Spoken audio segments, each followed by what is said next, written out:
আম্মা আয়েশা যেদিন প্রথম ঘরে গেলেন নবীজি, আমি গোড়াতেই বলেছি আপনাকে নুক্তা নুক্তা করে কথা বলবো, ছোট ছোট, খালি মাথাতে হেফাজত করেন। প্রথম রাত যেদিন মা আয়েশাকে নিয়ে রাসূলুল্লাহ ঘরে গেলেন, তো আয়েশার মুখ থেকে যখন কাপড়টাকে সরালেন, এটাকে আমরা বলি সুহাগ রাত। তো চেহারাখানা আয়েশার দেখা মাত্রই নবীজি বলছেন, এই চেহারা তো আমি দেখেছি আয়েশা এর আগে। তো আম্মা আয়েশা বলছেন, না, আমি তো জীবনে কখনো আপনার সামনে আসিনি, তো আপনি আমাকে দেখলেন কি করে? আপনাকে আমি দেখেছি আড়াল থেকে, আবু বকরের বাড়ি আপনি খুব গেছেন, কিন্তু আমি তো জীবনের সামনে আসিনি, তো আপনি আমাকে দেখলেন কি করে? তখন রাসূলুল্লাহ জবাব দিয়ে বলছেন, একদম বুখারী শরীফের হাদিস, কি বলছেন রাসূল?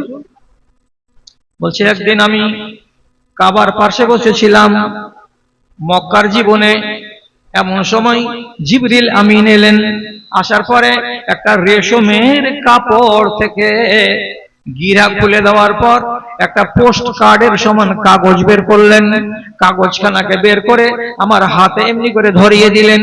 আমি জিবরিলের হাত থেকে পোস্ট কার্ড খানাকে, কাগজখানাকে এইরকম করে যখন হাতে করে ধরলাম, তো দেখছি কি ওই কাগজে একটা সুন্দরী ধপধপে সাদা রঙের মেয়ে ছেলের ছবি ছাপানো আছে। আমি জিবরিলকে দেখিয়ে বললাম, জিবরিল, এটা তো একটা মেয়ে ছেলের ছবি, এই ছবিটা আমাকে কেন দেখানো হলো? কি বুঝবো আমি ছবিটাকে দেখে?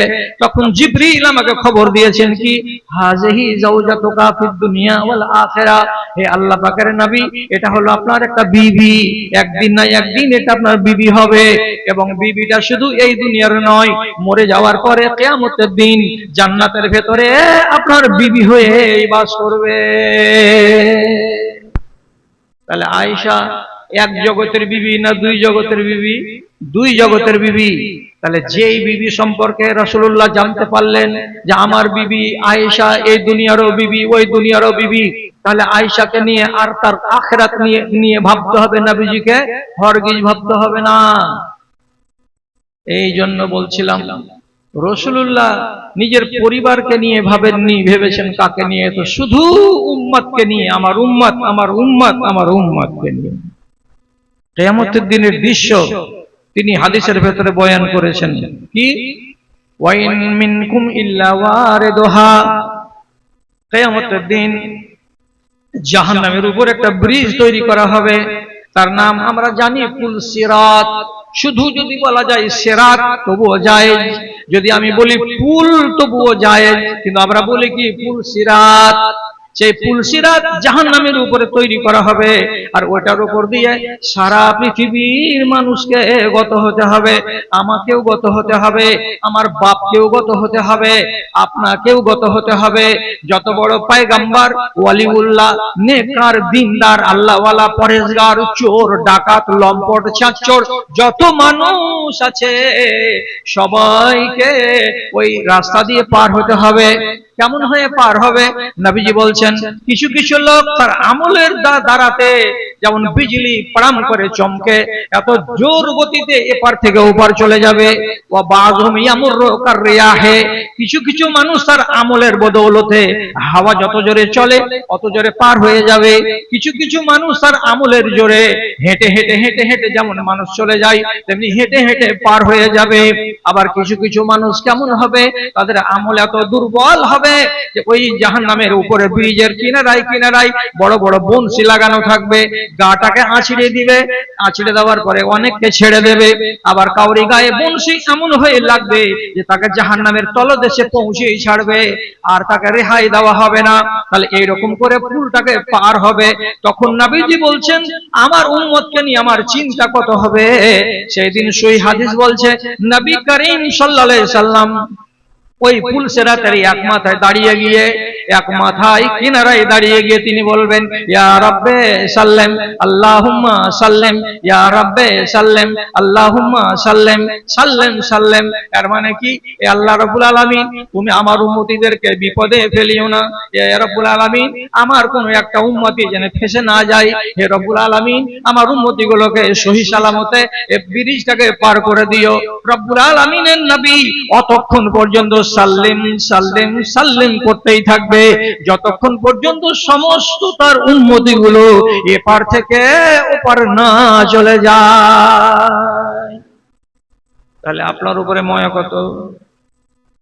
আন্দাজ পাওয়া গেল। চারখানা হাদিস আপনাকে দিলাম। এবার আপনাকে বলছে, মা চিরকাল কি শুধু নিজের ছেলেকে চুমা খায়? কখনো কখনো থাপ্পড় মারতে দেখেছেন কি? এমন করে গালে চড় দেয়, মা দিয়ে বলে, গাঁঠা তোর বাপের নাম ভুলিয়ে দেবো, তুই চিনিস? মা হলো তো কি হলো রে মরা, বলে না? যখন রাগ তৈরি হয়ে যায় ছেলের ব্যবহারে, তখন মা নিজের মমতাকে রুখতে পারে না, আর ওকে চাপা দিয়ে দেয়, দিয়ে ছেলের গালে থাপ্পড় মেরে দেয়। তাহলে মার ভেতরে কি আছে? করুণাও আছে, দয়াও আছে, আর মার ভেতরে রাগও আছে। আমি কেন বললাম কথাটা? আজকে সূরা ফুরকানের যেটা আয়াত পড়েছি, সেই আয়াতটা এটাই কথা বলবার জন্য। যে নবী রাত কাটালেন আপনার জন্য দোয়া করে করে, তাহলে দয়া কতটা? যেই নবী আপনাকে আর আমাকে পুলসেরাত পার না করা পর্যন্ত শুধু আল্লাহকে বলছেন পুলসেরাতের কিনারায় দাঁড়িয়ে, আল্লাহ হেফাজত করো, আমার উম্মতির হেফাজত করো, তো সেই নবী আবার রেগে যাবেন, এটা কেমন কথা হলো? জি, ওই নবী রেগে যাবেন, ওই নবী আপনার উপরে নারাজ হয়ে যাবেন, ওই নবী আপনার বিরুদ্ধে কিয়ামতের দিন আল্লাহ রব্বুল আলামিনের সামনে খাড়ো হয়ে শিকায়েত করে দেবেন। শিকায়েত, আপনারা তো বিহারি মানুষ, সবাই জানেন শিকায়েত মানে কি? আপনার বিরুদ্ধে কোন রকমের দোষের কথা আছে, সে দোষটাকে যখন নবীজি জানতে পারবেন, সাথে সাথে শিকায়েত করে দেবেন। আর শিকায়েত যদি করে দেওয়া যায়, তাহলে আপনাকে বিনা বিচারে আর ছাড়া হবে কিয়ামতের দিন? হবে না। কি বলছে আয়াতটাতে? আল্লাহর রাসূল, আল্লাহ রাব্বুল আলামিন কোরআনে বলছেন, রাসূল সেদিন বলবেন কি? ইয়া রাব্বে, হে আমার মালিক আল্লাহ তাআলা, ইন্না কওমি ইত্তাখাযু হাযাল কুরআনা মাহজুরা, এই যে চোখের সামনে এতটি লোক আমার দাঁড়িয়ে আছে, এই লোকগুলো আমার মরে যাওয়ার পরে এরা কোরআন মাজিদকে ছেড়ে দিয়েছিল। এদের কোরআন মাজিদের সাথে কোনো সম্পর্ক ছিল না, এদের আমার সাথে কোনো লেনাদেনা ছিল না, এই লোকগুলো আমাকে ভালোবাসতে পারেনি। যারা আমার মোহাব্বতকে ভুলিয়ে দিয়েছিল, যারা আমার মরে যাওয়ার পরে কোরআনকে ভুলে বসেছিল, তো যারা ভুলে গেছে কোরআনকে, তাদের সাথে আমার কোনো লেনা দেনা নাই। তো তোমার এবার হিসাব তুমি নিজে করে নাও, কি ব্যবহার এদের সাথে তুমি করবে। কম বড় শিকায়? আমার মরার পরে এরা কোরআনকে ছেড়ে বসেছিল, এত বড় শিকায়ত আল্লাহ পাকের নবী করবেন আল্লাহর দরবারে। ওরা কারা? এখন আপনি জামার বুদাম খুলে ভিতর দিকে হাত দিয়ে নিজের কলেজার উপরে হাতখানা রেখে মনে মনে বলেন তো, আমি কি এমন কোনো কাজ করেছি যে যেটা আল্লাহর কথা কিংবা আল্লাহ রসুলের কথা, কিন্তু আমি ওকে ছেড়ে বসেছি? আমি বুড়ো আঙ্গুল দেখাচ্ছি, ধর তোর কোরআনের কথা কে মানে, আর তোর রসুলের কথা কে মানে, কে মৌলবীর কথাগুলো কে মানে? এরকম কোন নাফরমানি করে বসে আছি কি? যদি এইরকম নাফরমানি আপনার ভেতরে থাকে তাহলে আপনিও সেদিন আসামির বেশে দাঁড়িয়ে থাকবেন, আর আপনাকেও ওই দলে খাড়া করে রাখা হবে, আর আপনার বিরুদ্ধেই লিগেশন হবে। এই আল্লাহ, আমার উম্মতিদের ভেতরে এই যে দল, এরা কি করেছিল? কোরআনকে ছেড়ে বসেছিল, কোরআনের সাথে এদের কোনো লেনাদেনা ছিল না। আপনি আসামি স্থির হয়ে যাবেন। অথচ দাদারে, বড় পিয়ারা কথা বলছি, কেউ যোগাবেন না যোগাবেন, আর কথাগুলোকে কেউ ভালোবাসবেন কি বাসবেন না আমি জানি না, কিন্তু আপনাকে খুব প্রেমের কথা বলছি, ভালোবাসার কথা বলছি। রাসূলুল্লাহ মসজিদে নববীতে একদিন কথা বলতে বলতে সাহাবায়ে কেরামদের সামনে হঠাৎ একটা আজব কথা বলে বসলেন। আজব কথা কি বললেন? ওদের তো আনআরা আসদিকাই, আমার মনটা চাইছে আমার বন্ধুদেরকে একবার দেখবো, আমার দিলটা চাইছে, আমার ইচ্ছা করছে আমার দোস্তগুলোকে একবার দেখবো, আমার বন্ধুগুলোকে কবে দেখতে পাবো, কবে দেখতে পাবো, বন্ধুগুলোকে কবে দেখবো, কবে দেখতে পাবো। তখন সাহাবায়ে কেরাম যতটি মজলিসে ছিলেন সবাই বলে উঠলেন, কেমন কথা এটা, কেমন কথা? আমরা কি আপনার বন্ধু নই? আমরা কি আপনার দোস্ত নই? আমাদেরকে বাদ দিয়ে আপনি কাকে দেখতে চাইছেন আমরা বুঝতে পারলাম না। নবীজি বলছেন, আনতুম আসহাবি, তোমরা আমার বন্ধু নও, তোমরা আমার সাথী। তোমাদেরকে আমি সাহাবী বলি, তোমাদেরকে আমি সাথী বলি, কিন্তু আমি তোমাদেরকে বন্ধু বলতে চাই না, আমি তোমাদেরকে দোস্ত বানাতে চাইনি। তোমরা আমার দোস্ত নও। সাহাবীরা বলছেন, কারা তাহলে আপনার দোস্ত হলো, কারা আপনার বন্ধু হলো, একটু জানান তো আমাকে। রাসূল করিম জবাব দিয়ে বলছেন, হুমুল্লাযিনা আমানু বি ওয়া লাম ইয়ারাউনি। ওই লোকগুলো আমার বন্ধু, যে লোকগুলো আমার মরে যাওয়ার পরে দুনিয়াতে আসবে, আর আসার পরে আমাকে দুই নয়নে দেখতে পাবে না, তারপরেও শুধু কানে শুনে শুনে মৌলবি মাওলানাদের মুখ থেকে বয়ানগুলোকে জেনে জেনে যারা আমার আদর্শকে মেনে নিবে, যারা আমার সুন্নাতকে মেনে নেবে, যারা আমার ফরমানকে মেনে নিবে, যারা আমার উপরে বিশ্বাস নিয়ে আসবে, যারা আমাকে ভালোবাসবে, ওইগুলো হলো আমার দোস্ত, ওইগুলো হলো আমার হাবিব, ওইগুলো হলো আমার বন্ধু। ওদেরকে দেখার জন্য মনটা আমার বিচলিত আছে, কবে দেখতে পাবো, কবে দেখতে পাবো। তারপরে রাসূলুল্লাহ অন্য হাদিসে বলছেন, আমার বন্ধুগুলোকে কিয়ামতের দিন হাউজে কাউসারের পানি পান করাবার দিন আমি দেখতে পাবো। এখন আপনাকে বলি, আল্লাহর ওয়াস্তে একটু আওয়াজ করুন, আল্লাহর ওয়াস্তে মগজটাকে একটু খুলে রাখুন। এবার মিসাল দিচ্ছি আপনাকে। মিসাল কি? মিসাল দিচ্ছি, ধরে নেন যে এই গ্রামে এই মাদ্রাসার এই পশ্চিম দিকের মসজিদে রাসূলুল্লাহ এসেছেন, এটা বিল ফরজ বলছি আপনাকে। আর ওইখানে যদি বলেন, আমি এই গ্রামের সুখাসন গ্রামের আমার বন্ধুগুলোকে দেখবো, কে কে আমার বন্ধু আছো, সব তোমরা আমার সাথে দেখা করো। আপনি যদি নবীজির কথা শুনতে পান, তো আপনি কি দৌড়ে যাবেন না মসজিদে, যে রাসূলুল্লাহ এসেছেন তো দেখা করে আসি? আপনি যে দেখা করতে যাবেন, তাহলে কথা শুনেন আমার, আপনি দোস্ত হবেন কি হবেন না, আর আপনি দোস্ত হয়ে আছেন কি নেই, এটার স্ট্যান্ডার্ডটা কি? যারা আমার মরে যাওয়ার পরে আমার উপরে বিশ্বাস রেখেছে, আমার কথাকে মেনে জীবন কাটিয়েছে, তারা আমার বন্ধু। তাহলে আপনি গেলেন, আপনি যাওয়ার আগে, মসজিদে ঢুকবার আগে, রাসূলুল্লাহর সাথে মুসাফা করে কথা বলবার আগে বাহিরে করলেন কি? আপনি আপনার পানটাকে মুখ থেকে থুতু থুতু করে বাইরে ফেলে দিলেন, দেওয়ার পরে মুখটাকে এরকম করে মুছে টিছে নিয়ে মসজিদের ভিতরে গেলেন। আপনি বলুন, পানটাকে মুখ থেকে খালি ফেলে দিতে গেলে ডিলাক্সের গন্ধ আপনার মুখ থেকে যাবে? হ্যাঁ না বলুন, কেউ যাবে? ডিলাক্সের গন্ধ যাবে মুখ থেকে? যাবে না। খাইনি খাওয়া মুখ থেকে খাইনির গন্ধ যাবে? যাবে না। তো রাসূলের কাছে যেমনি আপনি আসসালামু আলাইকুম ওয়া রাহমাতুল্লাহ, আপনি আমি আমার বন্ধু, আপনি আমাকে দেখার জন্য বেঁচে এনেছিলেন না? তো আপনার বুকের পাটা আছে, এরকম মুখ নিয়ে আপনি রাসূলুল্লাহর সামনে খাড়ো হয়ে বলবেন আমি আপনার বন্ধু, আর আপনার মন বলছে যে আপনার মুখের দিকে দেখে আল্লাহ পাকের নবী বলবেন যে হ্যাঁ এটা আমার বন্ধু, জীবনে পাস করতে পারবেন না। 10টা লোক যদি এমন চলে যায় যে লোকগুলোর চেহারাতে সুন্নাতের দাড়ি নাই, আচ্ছা যদি বলে আমি আপনার বন্ধু, আপনি বলুন যে আপনার সাথে কি রাসূল করিম সাল্লাল্লাহু আলাইহি ওয়াসাল্লাম মুসাফা করবেন? হরগিজ করবেন না। কেন? তুমি কি আমার সুন্নাতকে মেনেছো?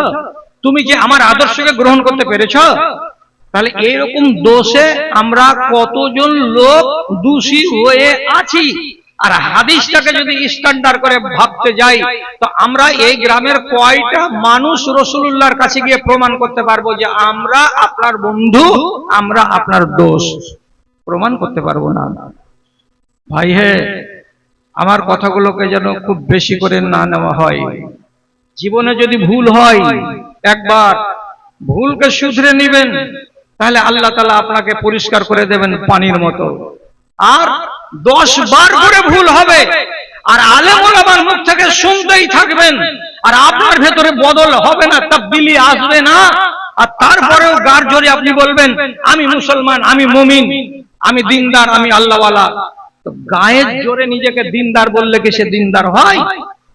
কোনোদিন হবে না। আপনাকে কি এর আগে কেউ বলেনি যে রাসূলুল্লাহর হাদিস কি? রাসূলুল্লাহর হাদিস এই যে তুমি তোমার মা বাবার সঙ্গে ভালো ব্যবহার করো, এটা আল্লাহর ফরমান।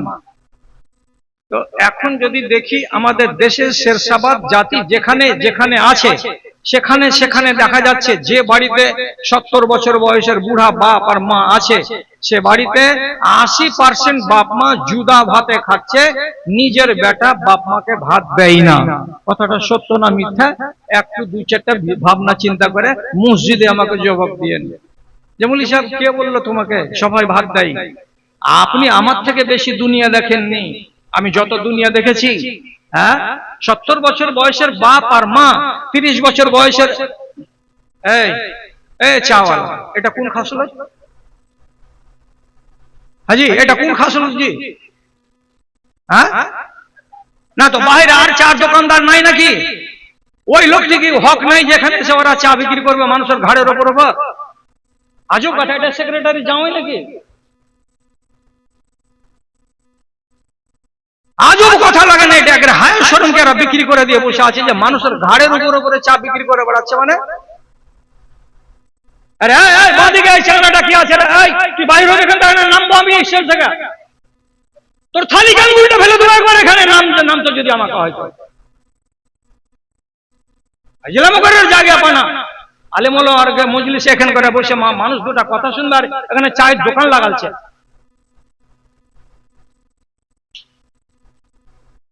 ওটা এখানে মানুষ আছে, এখানে তো আছে 2 আনা, আর 14 আনা মানুষ তো বাজারে আছে।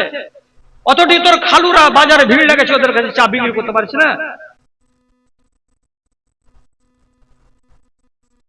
হ্যাঁ বলছিলাম যদি 80টা ছেলে নিজের বাপ আর মাকে খেতে না দেয়, আপনি কথা শুনুন, এটা হলো শরীয়তের কথা, এটা হলো নবীজির কথা। একটা লোক চলে এসেছে রাসূলুল্লাহর কাছে, রাসূল আমি যুদ্ধে যাব, আমার নামটা লেখেন।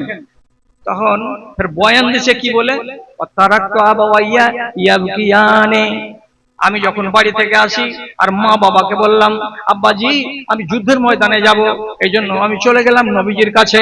তখন আমার বাপ আর আমার মা গড়াগড়ি করে আন্নাতে কাঁদছিল, বেটারে আমরা বুড়া মানুষ, মা আর বাবা আমাদেরকে ছেড়ে যুদ্ধে যাস না রে বেটা, যাস না রে বেটা।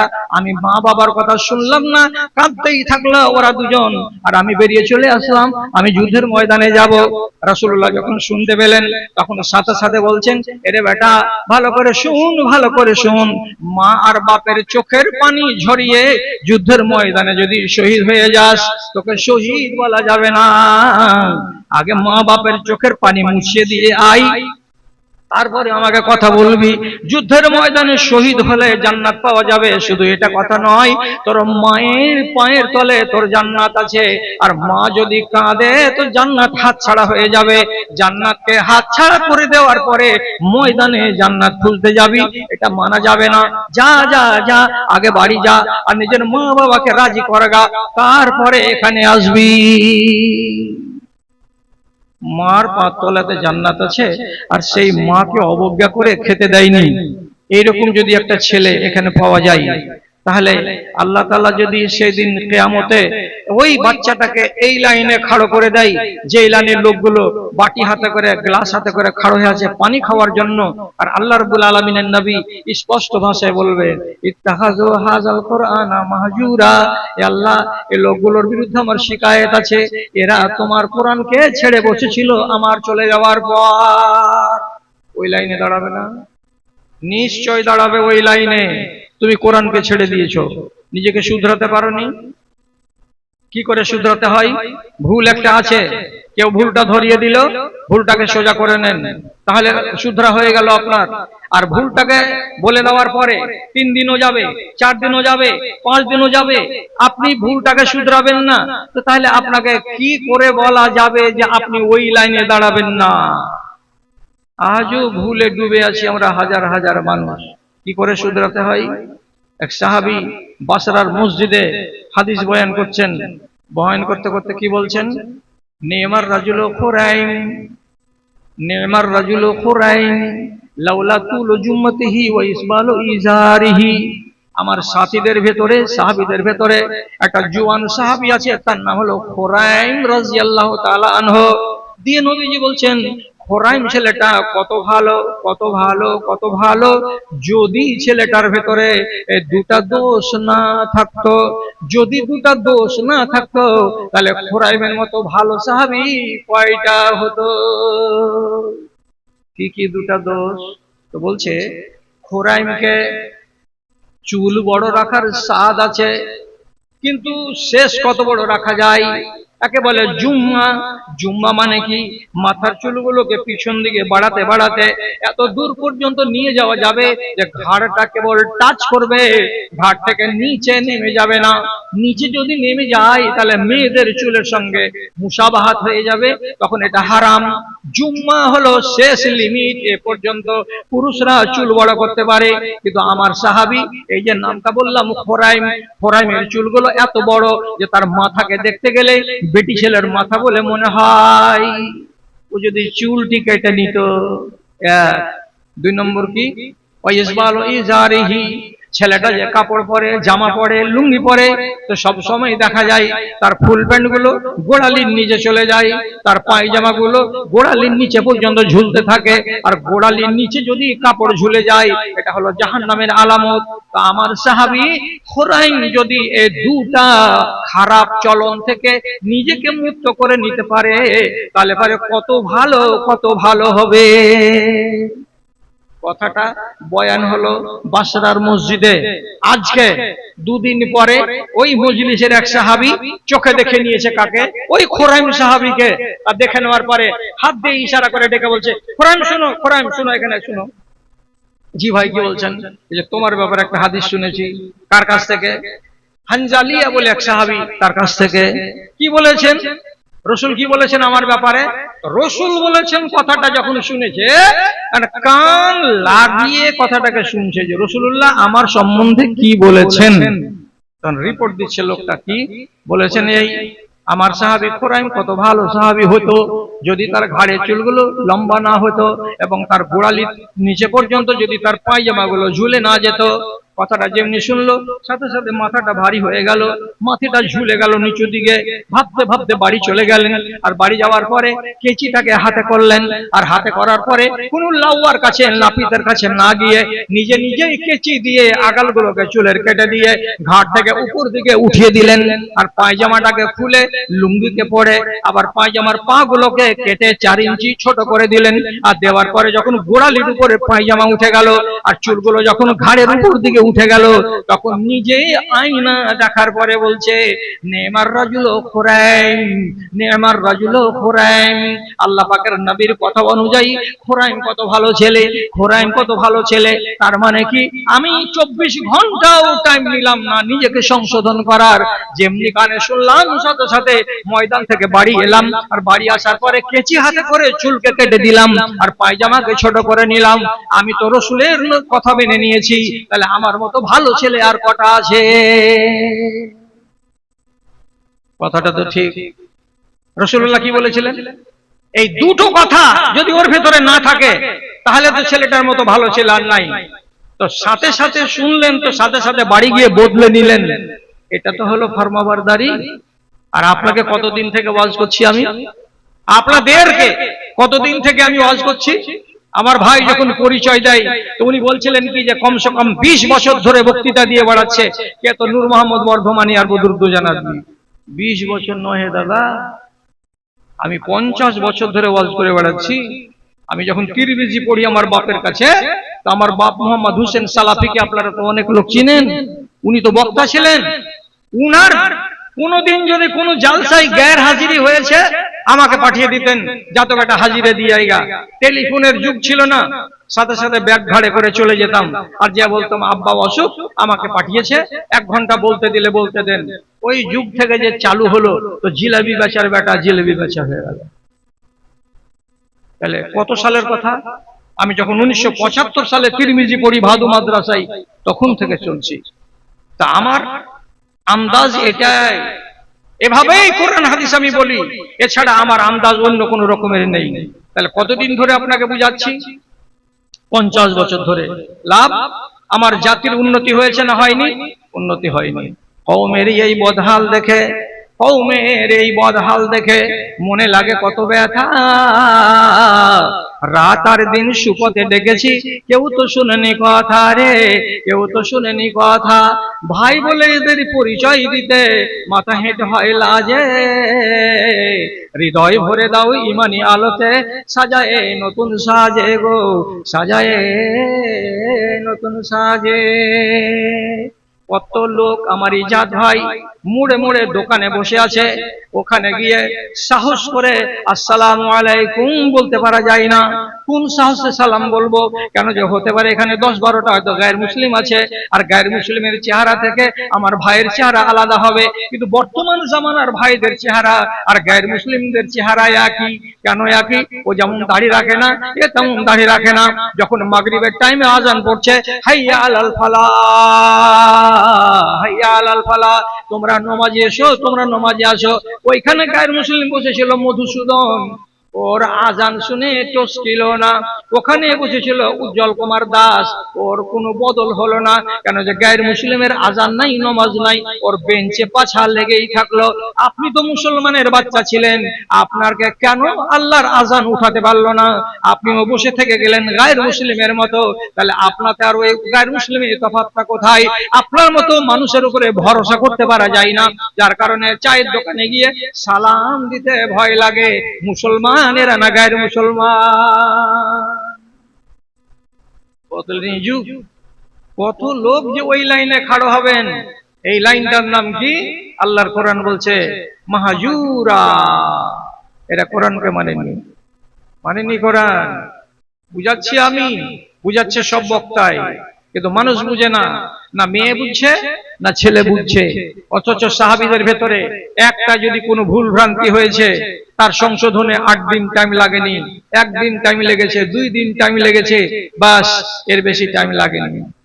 একদিন রাসূলুল্লাহ বাড়িতে বসে আছেন, এমন সময় একটা মেয়ে ছেলে সম্পর্কে রসুলের কে, তো দেশওয়ালি বাংলাতে বলছি 150 কথাটা বুঝেন আপনারা? এই ভাইরা, 150 কাঠিয়ারার লোক 150 বুঝেন তো? 150 অর্থাৎ স্ত্রীর বোন, যেটা বড়। তো 150 এসেছে দেখা করতে রসুলুল্লাহর বাড়ি। তোমার নাম হালা।